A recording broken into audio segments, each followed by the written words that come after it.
প্রিয় দর্শক, দেখুন আমার এই সুন্দর বেগুন গাছটাকে সর্বনাশ করার জন্য আমার কোন আত্মীয়রা এসেছে। দেখতে পাচ্ছেন কারা এসেছে? দেখুন কারা এসেছে। প্রিয় দর্শক, গতকাল সকালবেলার কথা, আমার পাশে এই বেগুন গাছটা দেখতে পাচ্ছেন। প্রতিদিন সকালবেলা আমি সবগুলি গাছই কম বেশি একটু দেখাশোনা করি, কারণ কখন কোন গাছের মধ্যে কোন রোগ এসে আসা বাঁধে তা তো বলা যায় না। আর যারাই বাগান করবেন বা জমি করবেন তাদের প্রত্যেকের উচিত সকালবেলা বা যে কোনো সময় দিনে অন্তত একবার এই বাগানের মধ্যে চোখ রাখা, প্রত্যেকটা গাছের প্রত্যেকটা অংশে একটু চোখ বুলানো, যেন আপনার এই শখের গাছটাতে যেন কোনো পোকার আক্রমণ না হয়, যেন কোনো রোগের আক্রমণ না হয়। সেম গতকাল আমি এই গাছটার মধ্যে আমার চোখটা পড়লো। প্রিয় দর্শক, চোখ পড়ার পরে আমি আশ্চর্য হয়ে গেছি যে আমার গাছে এরকম হচ্ছে।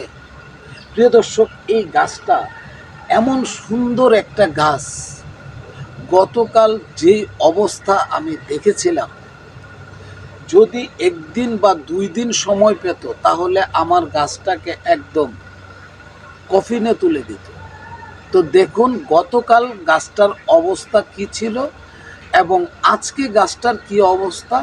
গতকালের অবস্থা দেখার পর আজকের অবস্থাটা আপনাদেরকে আমি দেখাবো।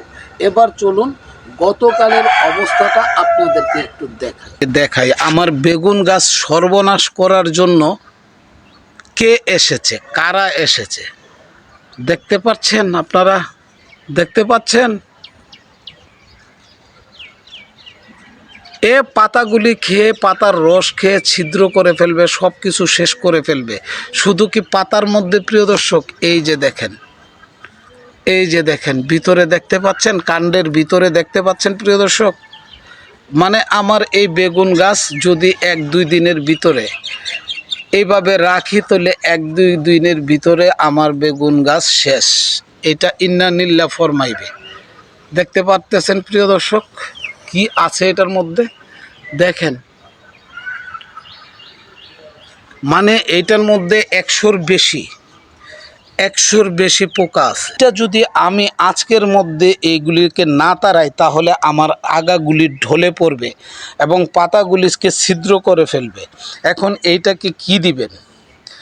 এইটা তাড়ানোর জন্য আপনারা কি দিবেন? আপনারা যদি অর্গানিক পদ্ধতিতে করতে চান তাহলে নিম তেল স্প্রে করে দিবেন। আর যদি নিম তেল না থাকে তাহলে নিম পাতা ফুটিয়ে 200 গ্রাম নিম পাতা 1 লিটার পানির সাথে ভালোভাবে ফুটিয়ে এইটারে আধা লিটার করবেন, করে এই নিম পাতার পানিটা ঠান্ডা করে স্প্রে করে দিবেন। এসব পোকা চলে যাবে। আর দ্রুত যদি সারাতে চান, যেহেতু এখনও ফুল ফল আসে নাই, ফুল আসছে শুধু, তো আপনারা কীটনাশক ইউজ করেন তাহলে এইগুলি সব তাড়াতাড়ি চলে যাবে।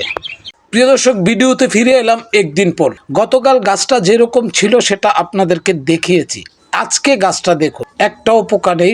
এখন প্রিয় দর্শক প্রশ্ন করতে পারেন, একদিনের মধ্যে পোকাগুলি কিভাবে চলে গেল? গতকাল পোকাগুলি দেখার সাথে সাথে আমি গাছের মধ্যে কীটনাশক স্প্রে করে দিয়েছি। প্রিয় দর্শক, যেহেতু পোকাগুলি গত পরশুদিন এসেছিল, পোকাগুলি কিন্তু গাছকে ওইভাবে আক্রমণ করতে পারেনি এবং গাছে বাসাও বাঁধতে পারেনি। কীটনাশক স্প্রে করার কারণে এই পোকাগুলি কিছু মারা গেছে, কিছু উড়ে চলে গেছে। তো আপনাদের গাছে যদি এরকম পোকার আক্রমণ দেখেন তাহলে দেরি না করে প্রিয় দর্শক সাথে সাথে কীটনাশক স্প্রে করে দিবেন, তাহলেই আপনার গাছটা বেঁচে যাবে। তো প্রিয় দর্শক, আজকের ভিডিওতে আপনাদেরকে এটাই বলার ছিল আর এটাই দেখানোর ছিল। তো প্রিয় দর্শক, ভিডিওটা এখানেই শেষ করব, ফিরব নতুন কোনো ভিডিও নিয়ে। ততক্ষণ পর্যন্ত প্রিয় দর্শক আপনারা ভালো থাকুন, সুস্থ থাকুন আর নিরাপদে পথ চলুন। আল্লাহ হাফেজ।